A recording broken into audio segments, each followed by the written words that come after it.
To the program for today. Does depression cause heart attack?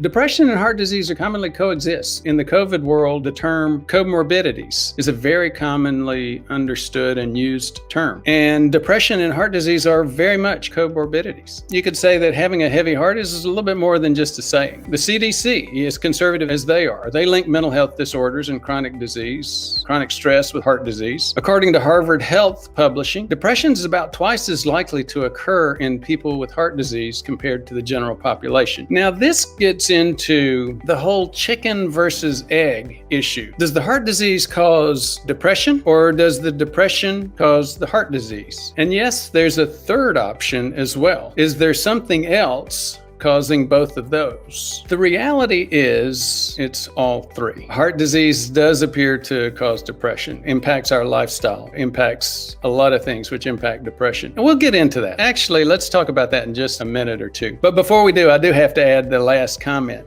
And we don't cover that much in this deck. Heart disease causes depression. Depression can cause heart disease. And yes, insulin resistance can clearly cause both. So let's talk a little bit about definitions. When people think about depression, they think, well, I feel down.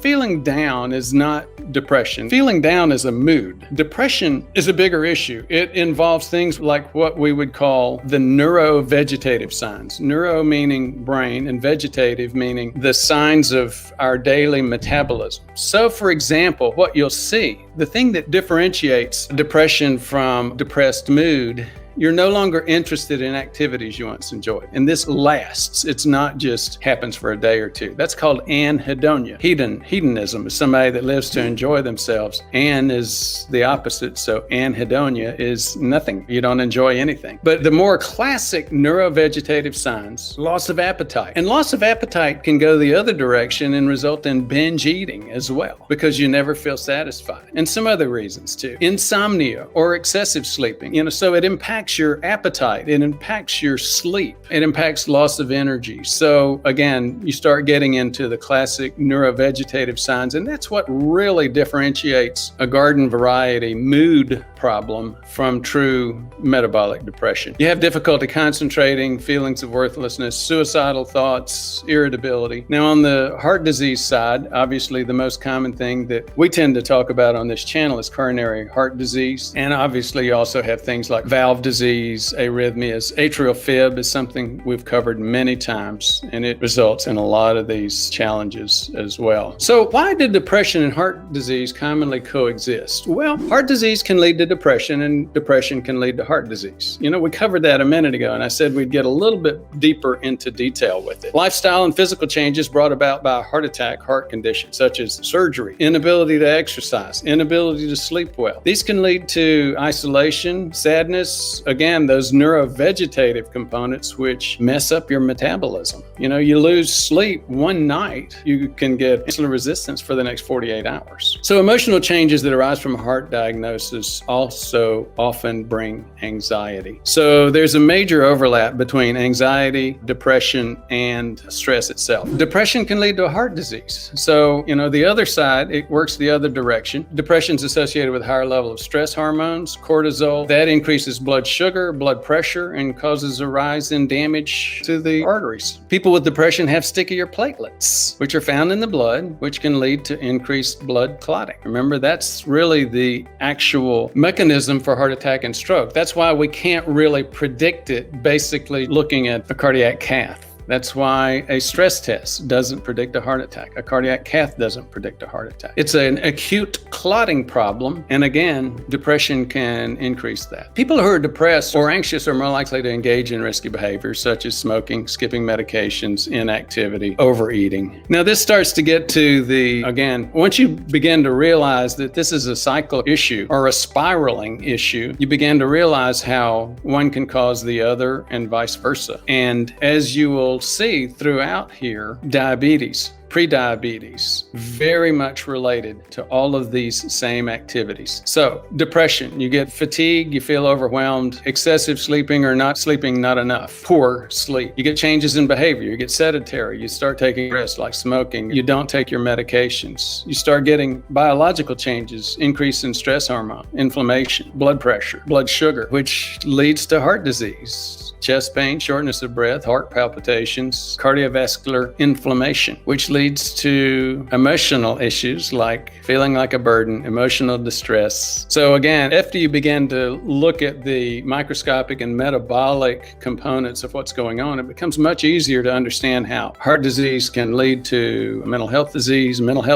can lead to heart disease, and insulin resistance clearly leads to both. So that all sounds like a bunch of maybe YouTube doc talking about what he or she thinks is rational and how it can happen. Where's the science on this? Well, there's good science on this, and the scientific literature is just replete from this. This is a scientific statement from the American Heart Association. Now, I, as well as a whole bunch of people, have plenty of arguments with the American Heart Association, but not on this issue. I don't know of anybody that would argue with this component and their interpretation of the science. And here's what their interpretation is. I mean, they've got a meta-analysis in here, which is study of all the experiments, the trials, the studies done in this area. And their interpretation was this: people who have heart disease and depression face a higher risk of disability and death compared to those who have heart disease but no depression. So again, that mental health is a significant added, or lack of mental health, mental disease is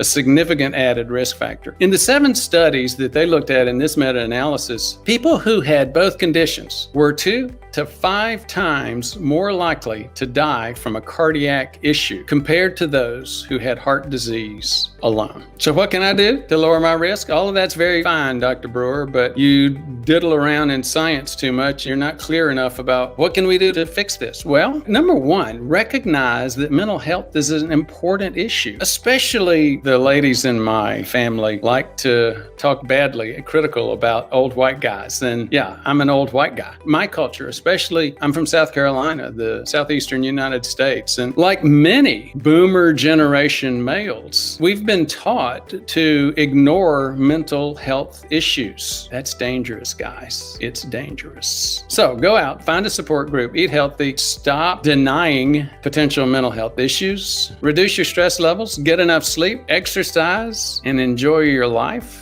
Enjoy the sun. And I don't think he meant exactly what we're talking about, but give us a break here and a little bit of poetic license. This was Nelson Mandela's quote: "A good head and a good heart are always a formidable combination."